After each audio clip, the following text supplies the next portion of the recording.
He's got the whole world in his hands. He's got the whole wide world in his hands. He's got the whole world in his hands. He's got the whole world in his hands.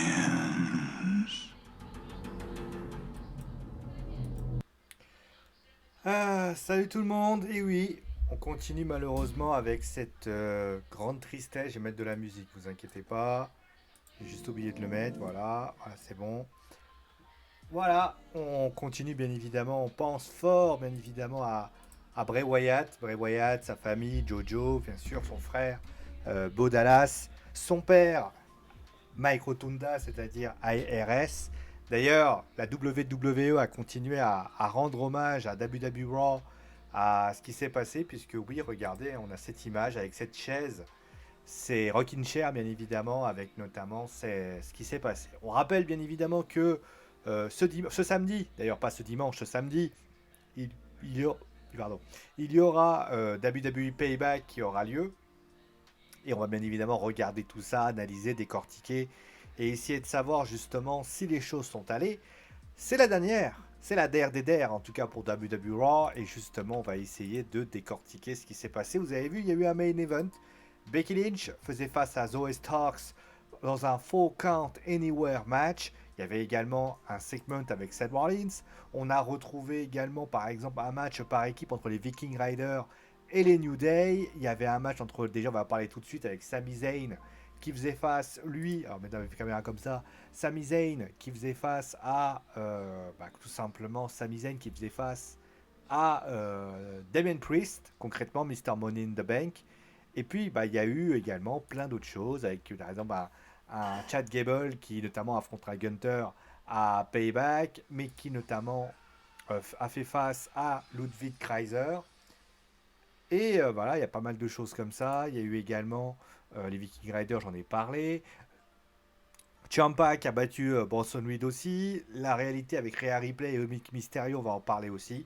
Voilà. Ben, allez donc, on va commencer avec le vif du sujet. C'est l'heure de parler, bien évidemment, du premier événement de la soirée. C'était bien évidemment le match entre Sami Zayn et Damien Priest.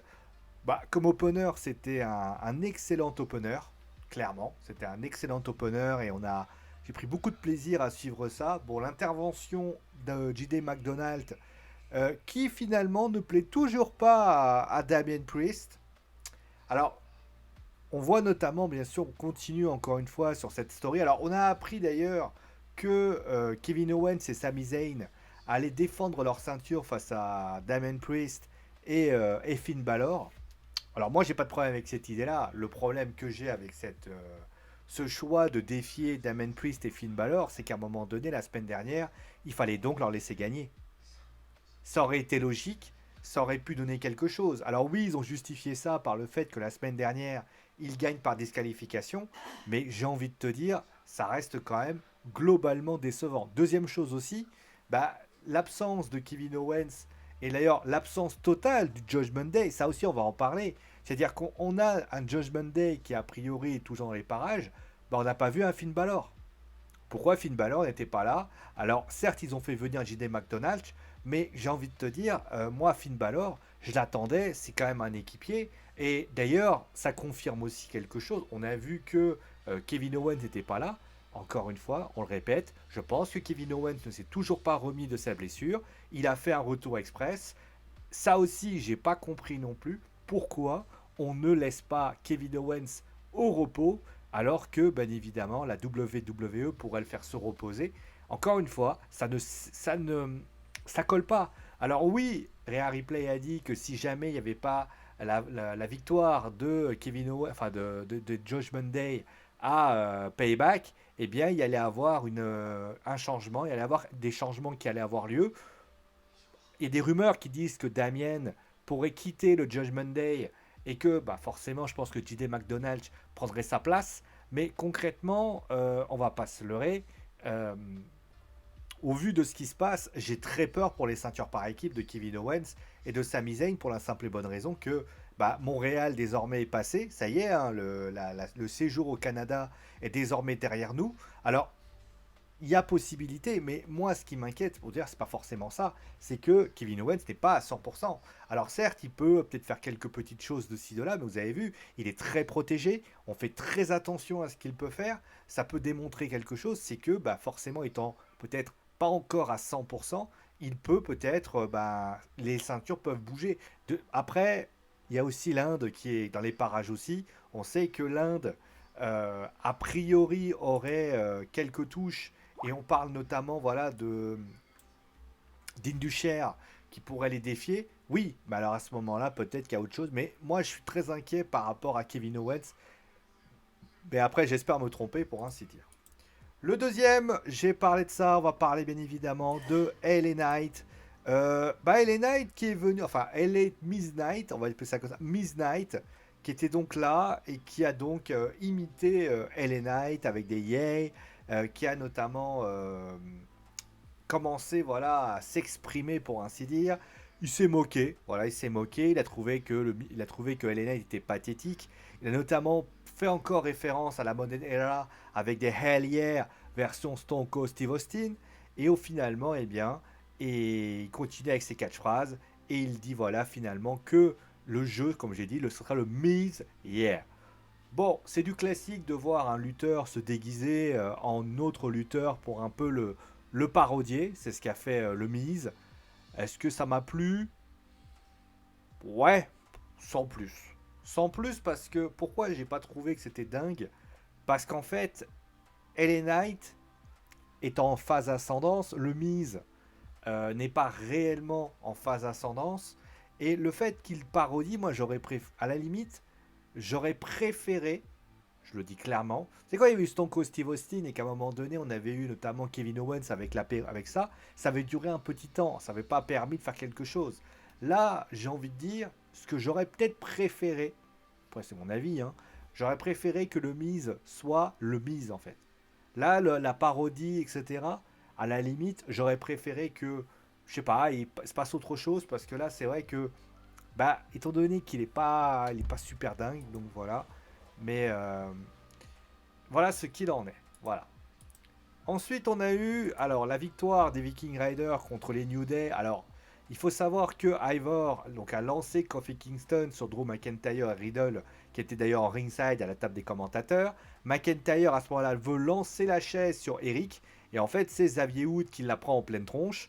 Ivar se lance à ce moment-là dans un suicide dive sur McIntyre. Eric, il prend le tag et il prend finalement cela. Après le match, McIntyre d'ailleurs est monté sur le ring pour essayer de voilà, etc. Il est venu d'ailleurs, après en coulisses, il est venu s'excuser McIntyre en disant voilà, écoute, c'était pas volontaire.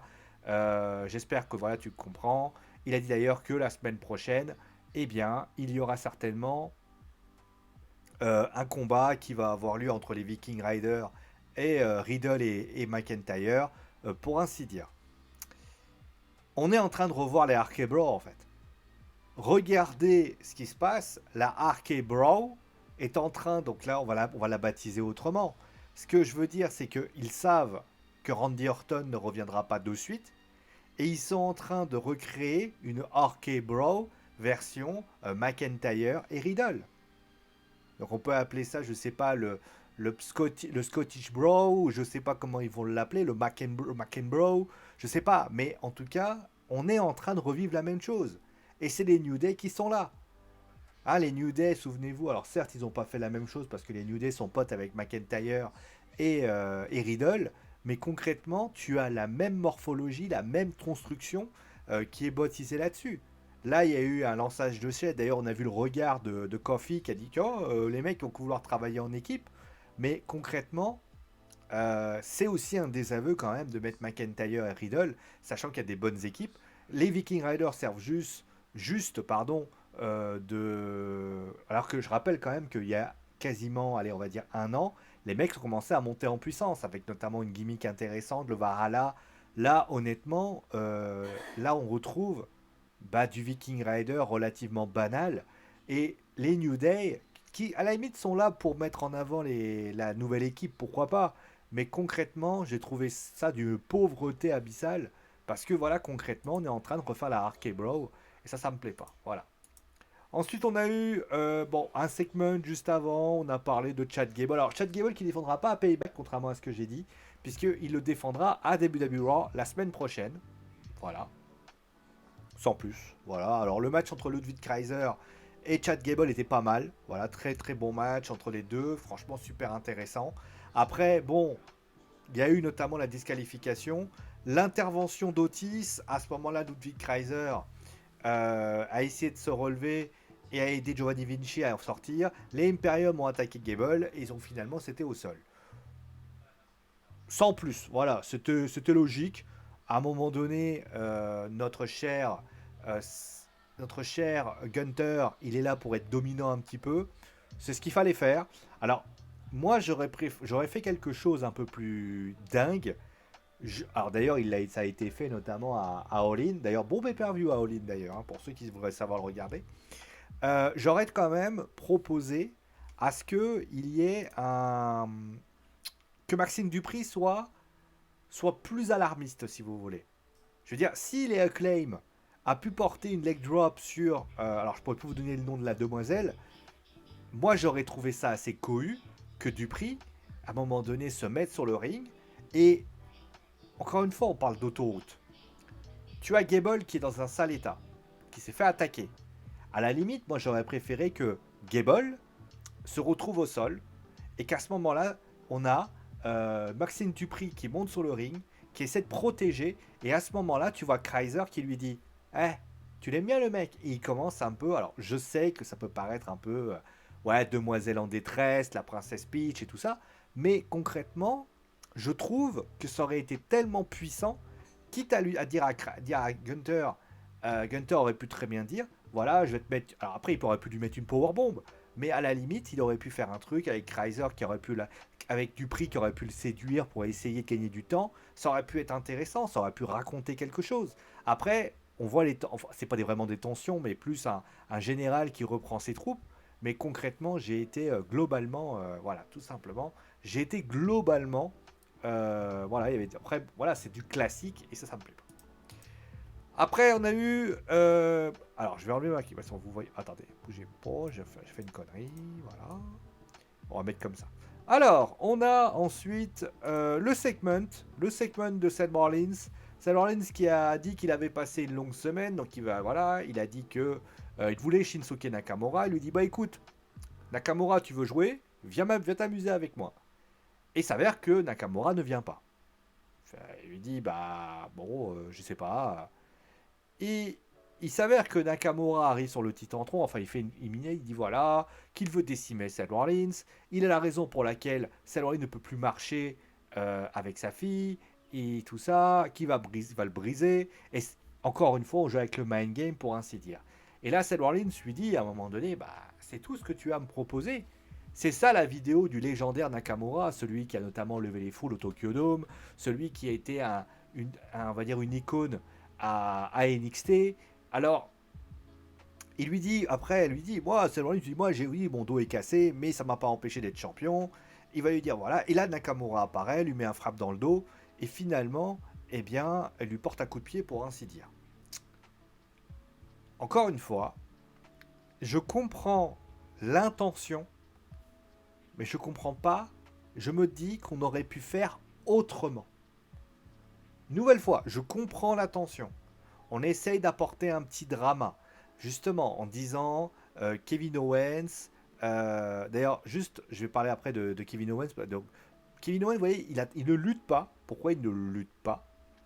Parce qu'il ne veut pas aggraver sa blessure. Voilà, ça se suit, mais après, il n'est pas officiellement blessé. Mais quand on voit par exemple Seth Rollins, qui a cette blessure au dos, alors je ne sais pas si c'est réel ou pas, j'ai jamais eu d'informations qui disaient que Seth Rollins était blessé au dos. Bon bref. Il s'avère que, eh bien, Nakamura, à un moment donné, moi j'aurais voulu que déjà, Alors certes, il y a cette rivalité avec Becky Lynch et Trish Stratus, avec Zoe Starks, mais j'aurais voulu que Seth Rollins, eh bien, on l'affaiblit dans cette membre-là. C'est-à-dire que le problème, on va dire, de cette rivalité, on va dire qu'on essaie de jouer sur un aspect plus personnel en disant, bah, le fait que Seth Rollins souffre, d'ailleurs, si vous regardez bien, Seth Rollins, il a fait plein de matchs, il n'y a jamais eu référence à ce dos-là. Du jour au lendemain, on en parle. Je veux dire, si tu veux vraiment y aller, à la limite, j'aurais préféré qu'il le détruise, que Nakamura blesse vraiment Seth Rollins à ce lieu-là, et que Seth Rollins en parle. C'est-à-dire que, clairement, on est en train de blesser Seth Rollins. On est en train de le blesser à un endroit qui est sensible physiquement. Là, je trouve que ça reste du classique. Seth Rollins, il est là. Il a une blessure au dos. On n'a jamais entendu parler de ça. Après, c'est pas un problème. Mais moi, j'aurais préféré, à la limite, que Seth Rollins, on en parle. En disant, voilà. Après, vous savez ce qu'on aurait pu faire tout simplement, c'est de dire qu'au SummerSlam, il a été cassé, il s'est fait très mal, il était blessé, et Finn Balor, à ce moment-là, a offert une autoroute à Nakamura. Balor, il aurait très bien pu dire à Nakamura, voilà, je t'ai fait un cadeau, et Nakamura aurait très bien pu dire à Balor, si je gagne le titre, je te défie pour la semaine, je te défie après. Ça aurait pu faire un petit deal entre lui et les Japonais, ça aurait pu être intéressant, en disant, voilà, ok, tu m'as aidé, je vais t'aider, et ainsi de suite. Ça aurait plutôt trouvé intéressant. Là, je trouve que bah, ça porte pas grand-chose. Et il aurait pu, là, le Judgment Day aurait pu détruire Seth Rollins. Vous allez me dire, oui, mais il y avait Gene McDonald, machin. Oui, bah alors, et alors? Là va pas sans l'autre. Tu peux détruire un mec, et à partir du moment où Ella Nakamura aurait très bien dit, voilà, il a une blessure au dos, revenir, en fait, que ça soit la provocation. Après, moi, sur le principe, ce qui me gêne un peu, c'est que on parle de Becky Lynch, on parle de sa fille, et à aucun moment on voit Becky Lynch arriver. Alors vous allez me dire, oui, elle a une rivalité avec Trish, avec Zoé, ça je comprends tout à fait. Sauf que là, à un moment donné, il aurait été intéressant que Becky Lynch, on lui demande ce qui se passe avec son mari. Je veux dire, son mari, il est quand même, d'après ce que j'ai compris, c'est quelque chose qu'elle vit. Alors on aurait même pu lui demander, voilà, est-ce que vous savez pour votre mari, qu'est-ce que vous en pensez, est-ce que vous êtes au courant, comment vous vit ça, ça aurait pu mettre un peu de l'or dans cette histoire, voilà. Donc après on a eu Tommaso Ciampa qui a battu Bronson Reed. Je suis très déçu. Je ne sais pas ce que la WWE veut faire de Bronson. Ciampa qui gagne, on ne sait pas trop comment il a fait, avec un compte de 3. Mais c'est même pas ça le problème. C'est qu'est-ce qu'ils veulent faire de Bronson. Bronson, il est arrivé il y a quelques mois. Enfin même, je crois qu'il est arrivé au mois de... Il est arrivé, je crois, au mois de janvier, je crois. Un truc comme ça. Bon, on va regarder. Hein. Bronson Reed, il est arrivé.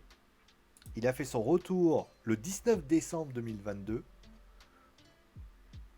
Depuis, c'est le désert. Il gagne rien. Il ne fait rien. Je comprends pas. Il sert de faire valoir à des rivalités subsidiaires. À un moment donné, à un moment donné, il était avec le Miz. On l'a dégagé du Miz. À un moment donné, à un moment donné, on l'a défié pour finalement rivalité avec Ricochet. Finalement, c'est plus le cas. Maintenant, c'est ça. Je comprends pas en fait. Là, Ciampa a gagné. Ok, mais sans plus quoi. Et c'est pas c'est pas un lutteur mauvais. C'est un lutteur qui a quand même des belles choses, qui a commencé, qui a quand même fait des petites choses intéressantes. Il a été à la Japan Pro Wrestling, où il a fait notamment des petites choses avec Jonah, en tant que Jonah. Il a notamment débuté avec Impact Wrestling avec un gros impact. Mais là, il n'y a rien quoi. Je comprends pas ce que veut faire Triple H, ce lutteur. C'est comme Dexter Lumis qui a littéralement disparu. Alors je crois que Dexter Lumis est peut-être blessé, mais en voulant garnir le roster des deux shows, j'ai l'impression que Bronson, on sait pas quoi en faire. Et là, tu te dis peut-être, bah, Vince McMahon avait peut-être raison. Parce qu'en voulant trop en mettre, je crains qu'ils ont oublié quel était le plus important pour ainsi dire. Et ça, c'est bien dommage. Donc voilà, après on a eu donc, Rhea Ripley et Dominique Mysterio. Ouais, qui a raconté diverses choses. Bon, Raquel est arrivée. Raquel qui a attaqué Rhea Ripley, qui s'en est sortie, normal, puisqu'il faut bien évidemment essayer de faire en sorte que Raquel gagne un peu du spot, et c'est ce qui s'est passé. Mais encore une fois, on ne parle pas du vrai sujet. On ne parle pas du vrai sujet. Et ça, c'est problématique. On ne parle pas du vrai sujet. Le vrai sujet, c'est que Rhea a été bookée pour être celle qui a démoli la meilleure amie de Raquel, Liv Morgan. Liv Morgan a été détruite, souvenez-vous, elle avait été découpée. À un moment donné, tu as Candice et Indy qui sont là. Encore une fois, putain, mais détruisez. On aurait pu prendre ces trois-là. Et à la limite, on aurait pu se dire, Raquel Rodriguez, à un moment donné, c'est celle qui en a marre de voir ses copines se faire défoncer. Candice, Indy, Liv, à un moment donné dans le show, il est mentionné. Attendez, bougez pas, il y a du bruit. Je reviens. Je reviens pas, mais vous avez compris. Voilà. Il y a du bruit. Parce que vous entendez peut-être quelqu'un de tousser, c'est ma maman, elle est un peu malade. Bon, bref. Donc, je reviens à ce que je disais. Raquel doit... En fait, Raquel, tu veux jouer personnel, joue personnel. Rhea, c'est une meuf qui a détruit ses copines. Raquel, elle doit la démonter. Quitte à lui faire peur. Faut que Raquel, elle la regarde droit dans les yeux, elle va la voir, limite, elle veut lui casser une jambe. En fait, ce qu'aurait dû dire Raquel, elle aurait dû prendre le micro, lui dire, écoute, le titre, je m'en cogne, je vais récupérer ton titre s'il faut, mais si je récupère pas ton titre et que par hasard, il se passe un truc, c'est quoi? Tes deux jambes, accroche-toi parce que tu vas en perdre une. Voilà ce que tu dois faire. Voilà ce que tu dois faire. Découpe-la. Découpe-la. C'est ce qui est fait. Là, l'image est très saisissante. C'est vrai qu'on voit une Rhea au sol. Mais quand tu arrives à faire... Alors, oui, d'accord. Parce que voilà. D'ailleurs, il va falloir faire un... Enfin, après, Dominique, pourquoi pas? D'ailleurs, j'espère qu'à NXT, en plus, Dominique a essayé de venir en numéro de provocation. Ouais, bah ouais, sans plus, quoi. Donc, voilà. Et on va terminer avec, finalement, le dernier moment de la soirée. C'était bien évidemment la victoire de Becky Lynch face à Zoe Starks. Bien, voilà, c'était un gros match. Et c'était un match sympathique. Zoé a livré une belle prestation. Becky a été très très forte. D'ailleurs, on le voit, le petit bandeau là, juste dans son bras gauche, qui était en fait un hommage à Bray. Il y a pas mal de personnes qui l'ont fait. D'ailleurs, juste après que ça s'est passé, elle a eu versé quand même quelques petites larmes, j'imagine, parce qu'elle pense fort à Bray Wyatt. On a vu notamment Seth Rollins qui était en voiture, notamment sur Instagram, et qui notamment s'est exprimé par rapport à ça. Bah, j'ai envie de dire que on est dans du classique. Et j'espère que les choses s'arrangeront. Les choses... De toute façon, la douleur est très immense pour tout le monde. Hein. Même moi, j'y pense énormément. A noter d'ailleurs que la championne féminine de NXT était là, Tiffany Stratton. Je ne sais pas pourquoi elle était là. C'est une grande question. Donc voilà. D'ailleurs, elle n'est même pas intervenue pour aider Zoé ou Becky. Ou aider Trish. Un peu étonné. Donc voilà. Est-ce que ça veut dire que il va y avoir quelque chose qui va se passer? J'en sais rien. Bon, en tout cas, le match était cool et je trouve que les choses ont été données. Je me permets quand même, hein, parce que c'est vrai que c'est un moment très important pour nous. Vous finirez d'ailleurs, je vous précise quand même, hein, pour ceux qui se demandent, on finira la reste de la chanson juste après ça sera un petit hommage encore une fois. Qu'est-ce que j'ai pensé de ce show concrètement? Bon, je vais remettre la photo, je vais remettre en écran. Écoutez, j'ai trouvé que le show pas mal. Était pas mal, c'était pas un mauvais show, et puis on sentait que la WWE a quand même essayé d'apporter leur petite dose, pour ainsi dire. Mais le problème, il est toujours pareil, c'est-à-dire que on veut aller vers des idées, mais on n'arrive pas à aller jusqu'au bout. Regardez par exemple, là, il y a le Steel City Street Fight. Bonne idée, parce que ça va être stiff, parce que ça va être violent, parce qu'il y a ci, parce qu'il y a ça. Mais à ce moment-là, quand je vois Kevin Owens et Sami Zayn qui imposent ça, je me dis, les gars, vous y pensez au fait que vous allez avoir tout le Judgment Day au cul? Parce que Rhea, certes, elle a un match contre... alors, et ça peut faire venir JD McDonald's. D'ailleurs, ça devrait faire venir Cody Rhodes au final. Parce que Cody Rhodes sera là. Il y aura le Grayson Waller effect. Mais s'il n'y a pas, voilà, il va y avoir telle chose. Après, c'est peut-être pour faire venir, je sais pas, Grayson Waller contre Cody Rhodes, j'en sais rien. Le match entre les Seth Rollins, c'est pas mal. Mais ça manque de consistance. Ensuite, Raquel Rodriguez.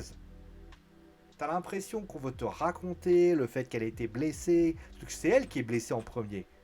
Bon, au final, non. Aujourd'hui, je pense que la WWE a des idées. Mais ces idées manquent de consistance. Et ça se voit. Ça se voit et honnêtement, je dis pas que la WWE... Oui, je sais, j'ai un trou dans les cheveux, je vous emmerde. Je trouve que dans cette histoire, la WWE devrait partir sur une storyline. Je vais pas dire que les storylines doivent être compliquées ou pas compliquées. Il faut que ce soit A, B, c'est ce que j'ai toujours expliqué. Là, l'histoire de Seth Rollins, elle est pas mal. Le mec, il lutte blessé depuis des années, il comprime, il souffre. C'est bien, c'est une super idée. Le mec, en fait, il est pas bien, mais voilà. Sauf que, envoie-le à l'hôpital et comme ça, tu découvres quelque chose. L'histoire avec Raquel Rodriguez, ça peut être aussi avec les 3 copines qui sont blessées. Vous voyez ce que je veux dire? On peut faire du stiff sans être trop, on va dire, violent.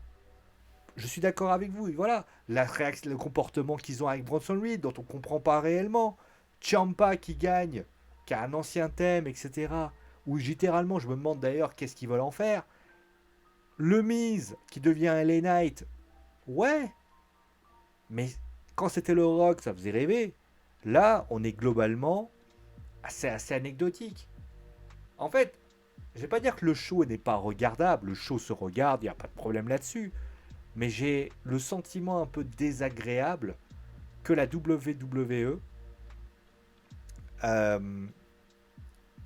ne sait pas où... En fait, a du mal à savoir leurs idées. D'ailleurs, c'est bien de mettre Nakamura. Parce que Nakamura, c'est un lutteur un peu... Parce que, vous voyez, on est en train de voir un SmackDown plus classique dans les choix des rivalités. Et du côté de Raw, on va avoir Finn Balor, on va avoir Nakamura. Peut-être la prochaine fois, ça sera peut-être Tommaso Ciampa, je sais pas. Mais on va taper dans la lutte plutôt technique indépendante. Mais il faut mettre de la story derrière, parce que sinon, ça suffit pas. Quand c'est une fédération du style, je sais pas, du style New Japan Pro Wrestling, tu peux dire, bon allez, c'est pas grave. Parce que tu vas pouvoir, justement, t'as les luttes, t'as les matchs qui font ça. Mais sinon, ça reste globalement assez anecdotique, voilà. Je regarde ma fenêtre parce que je vois un truc derrière moi là. Ah, c'est mes feuilles. Oui, c'est mes feuilles. Quoi, il y a un problème, c'est mes feuilles. Bon, bref, voilà. Show globalement assez anecdotique, dont on ne se souviendra pas là maintenant. Et c'est ça qui est bien dommage. Après, ce show, j'ai envie de dire le plus triste. Je vais couper la musique comme ça sera fait. Le plus triste dans cette histoire, c'est que ce show, au final, la seule chose dont on va se souvenir, c'est l'hommage à Bray Wyatt. Alors, faut pas oublier aussi, parce que les gens oublient souvent, même moi je l'ai oublié, je m'en excuse, que y avait Terry Funk qui était décédé aussi. Parce que c'est vrai qu'on a beaucoup parlé de Bray, parce que Bray c'est tragique, ce qui lui est arrivé. Ça n'en reste pas moins triste, ce qui est arrivé à Terry Funk. Parce que Terry Funk, c'est une tristesse. Et j'ai envie de dire à Terry que bah, forcément on pense fort à lui. Voilà. Donc voilà, le show est pas mal. Mais je vais pas vous dire la vérité. C'est pas le show le plus mémorable dont je vais me souvenir. Ça commence à faire beaucoup. Et ça manque de construction. Après, c'est à la WWE de faire ce qu'ils ont à faire, pour ainsi dire. Prenez soin de vous, amusez-vous bien. Et je vous laisse bien sûr avec la fin de la musique de Bray. Comme ça, vous allez pouvoir la savourer. Pensez très fort à lui. Souriez. Parce que c'est ce qu'il faut faire. En tout cas, prenez soin de vous. Amusez-vous bien. Et ciao à tout le monde.